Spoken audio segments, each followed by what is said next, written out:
আর এদিকে বাংলাদেশের উস্কানির মধ্যেই কিন্তু অনুপ্রবেশ একেবারে অব্যাহত। ভারত বাংলাদেশ সীমান্তে চোরা পথে চলছে অনুপ্রবেশ। কোচবিহারের মেখলিগঞ্জ থেকে আটক করা হয়েছে 6 বাংলাদেশিকে। মেখলিগঞ্জের ভোটবাড়িতে 6 বাংলাদেশিকে আটক করল বিএসএফ।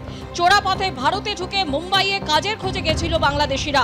মুম্বাইয়ে ধরপাকড় শুরু হওয়ায় বাংলাদেশে ফেরার পথে পাকড়াও।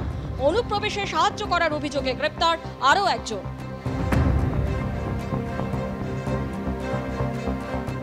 পুরসভার চাকরি বিক্রির ধাঁচে জালিয়াতিত রেড চার্ট। ভুয়ো আধার কার্ডের জন্য 15,000 টাকা দিলেই ভুয়ো আধার কার্ড পাওয়া যাবে। 3,000 ফেললেই ভুয়ো প্যান কার্ড তৈরি।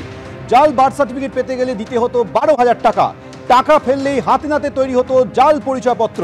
আর এই জাল পরিচয়পত্র দিয়ে তৈরি হতো আসল পাসপোর্ট বলে পুলিশ সূত্রে খবর। ঠিক যেভাবে পুরসভায় বিভিন্ন ডিপার্টমেন্টে চাকরি পেতে গেলে রেড চার্ট তৈরি হয়েছিল, আর এক্ষেত্রেও দেখা যাচ্ছে পাসপোর্ট জালিয়াতি কাণ্ড। বিভিন্ন নথি পেতে গেলে টাকা দিতে হতো। 15,000 টাকা দিলে ভুয়ো আধার কার্ড পাওয়া যাবে।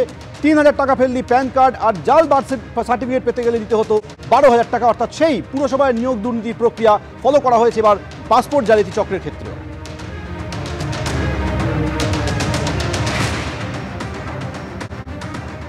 আপনারা দেখলেন সেই ছবি। একেবারে পুরো নিয়োগ দুর্নীতির মতো রেড চার্ট তৈরি করে এই পাসপোর্ট জালিয়াতি হচ্ছিল। পাসপোর্ট জালিয়াতি কাণ্ডে বারাসাত থেকে আরও এক ব্যক্তিকে গ্রেপ্তার করেছে পুলিশ। সে নিজেকে মুহুরি বলে পরিচয় দিয়ে বাংলাদেশিদের জন্য ভুয়ো পরিচয়পত্র তৈরি করে তাদেরকে পাসপোর্ট বানিয়ে দিত, এমনই অভিযোগ উঠেছে। সে নিজেকে মুহুরি বলে দাবি করলেও যদিও পশ্চিমবঙ্গ ল ক্লার্ক অ্যাসোসিয়েশনের তরফে জানানো হয়েছে যে সে ওই নামের কোনো ক্লার্ক তাদের অ্যাসোসিয়েশনের নেই। কিন্তু যে প্রশ্ন উঠছে, একেবারে পুরো নিয়োগ দুর্নীতির ধাঁচেই রেড চার্ট তৈরি করা হয়েছিল। অর্থাৎ প্যান কার্ড, আধার কার্ড, বার্থ সার্টিফিকেট এবং এই এক একটি পরিচয়পত্রের জন্য এক এক রকম রেড বাঁধা হয়েছিল এবং এই টাকা দিলেই তৈরি হয়ে যেত ভুয়ো পরিচয়পত্র এবং বাংলাদেশিদের হাতে পৌঁছে যেত পাসপোর্ট।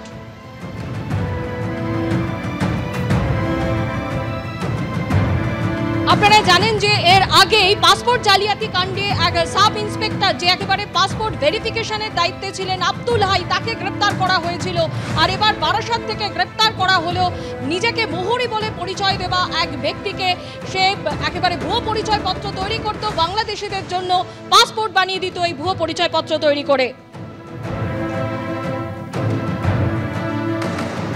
কিন্তু যে উদ্বেগজনক বিষয় হলো, একেবারে পুরসভার চাকরি বিক্রির ধাঁচে এই জালিয়াতি চলছিল, যেখানে রেড চার্ট তৈরি করা হয়েছিল এবং টাকা ফেললেই তৈরি হয়ে যেত ভুয়ো পরিচয়পত্র। আপনারা দেখতে পাচ্ছেন আধার কার্ড, তার জন্য 15,000 টাকা ধার্য করা হয়েছিল। জাল বার্থ সার্টিফিকেটের রেট 12,000 টাকা। টাকা ফেললেই হাতে নাতে তৈরি হতো জাল পরিচয়পত্র। জাল পরিচয়পত্র দিতেই তৈরি হতো আসল পাসপোর্ট।